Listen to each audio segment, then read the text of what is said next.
In the past vignettes, we have been discussing divine revelation, and we have spent time discussing this because it is the foundation of our faith. Divine revelation and faith are synonymous. Without one, there is no faith. And so the insistence on this topic so that our faith will be out of conviction and fortified. We mentioned the fact that there are other words which has the same meaning as divine revelation, like sacred doctrine and so on. We can also refer to divine revelation with the words covenant or the gospel of Christ.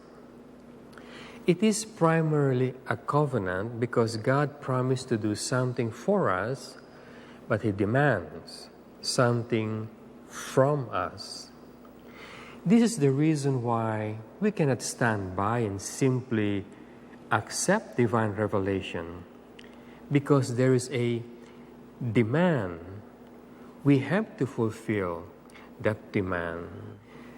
We mentioned the fact also that God loves man so much that it seems that the only thing He's doing in heaven is preparing man for His own salvation, in the sense that from the time we know God created man, He was preparing the whole human race to receive divine revelation. He had prepared the pagans, He had prepared the Jews, and He had prepared the whole civilized world. Notice the fact that the culmination of divine revelation is when a young Jewish girl said, "Fiat," or "Your will be done." Imagine if she said no. That would have spoiled the whole plan of God. But precisely God knew very well that this young girl would never say no. It was a young girl who knew already the demands of divine revelation. We insisted on the fact that even if God created man with a mind that could discover the truth, man never discovered the truth. Probably Aristotle, but no one else. And so it came up to be that God had to reveal both what was obvious to the minds of men and what is over and above the mind of man. And so our duty, and the duty of the Catholic Church, as Christ had established it, is to first receive divine revelation. And when we say receive, we mean that we have to discover all the demands of God and how to accomplish those demands. The moment we discover the fullness of the sacred doctrine, we have to safeguard it and then safely transmit it. Now, this is the only role and job of the Church, the only work of bishops and priests and parents, and the primary goal of Catholic schools. But if we look around us, it seems that hardly anyone is fulfilling this divine job, in the sense that we don't see the Church or the men of the Church, to put it more correctly, the bishops, the priests, and the parents, and Catholic schools. They are not transmitting safely the fullness of divine revelation. They're practically talking about everything else, but definitely not the fullness of divine revelation. In fact, it is noticeable that even 200 years ago, this has not been taught in the seminary.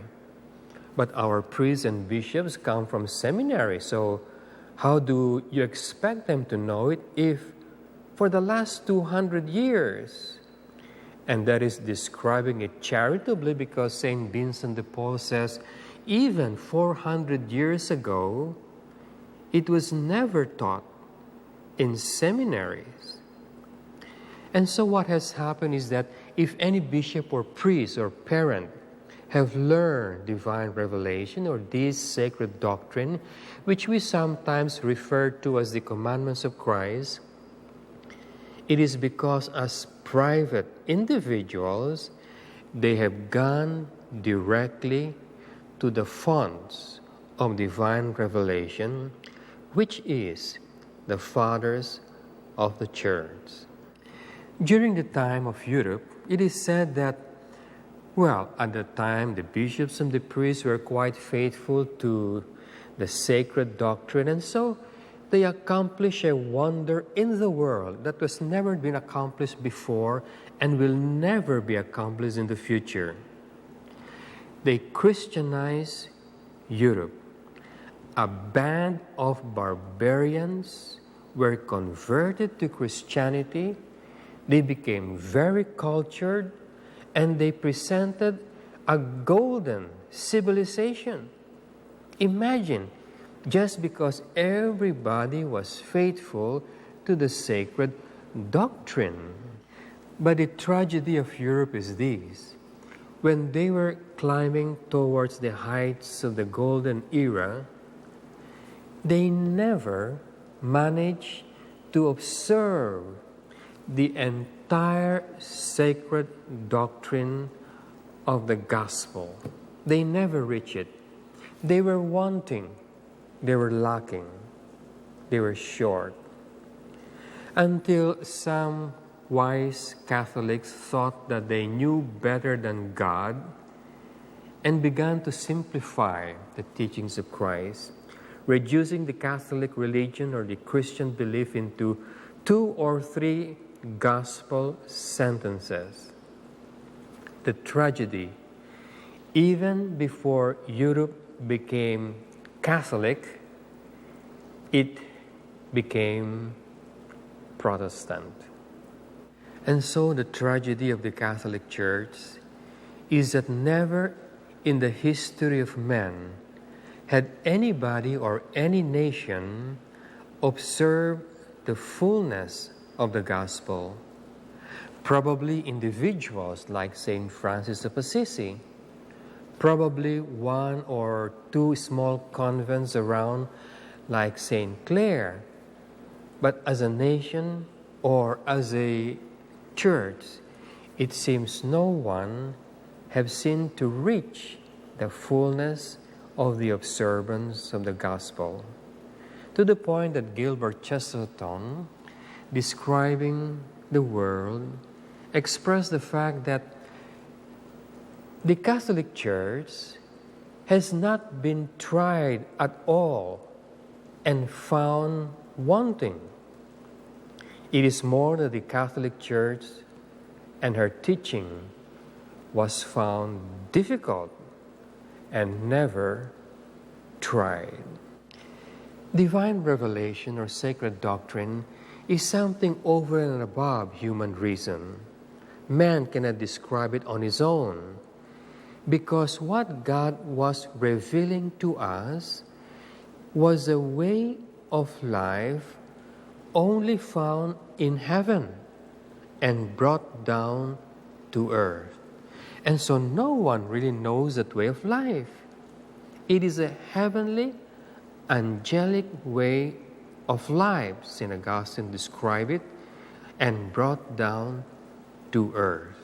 And no one can describe that except God alone.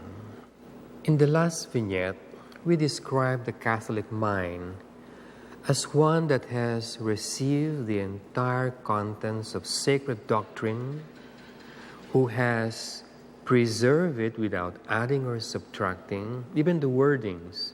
There is no change with the wordings.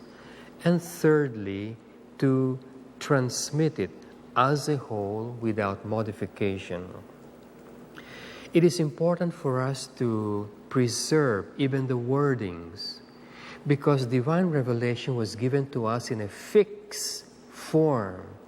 There are exact words to describe the doctrine, and so it should not be changed or modified. That's the reason why up to now the only official Bible of the Catholic is the Douay-Rheims version, because in most other Bibles they change the wordings. Whenever a translator would read a text in the Bible and he couldn't understand what's the meaning, he sort of modified it to make it understandable.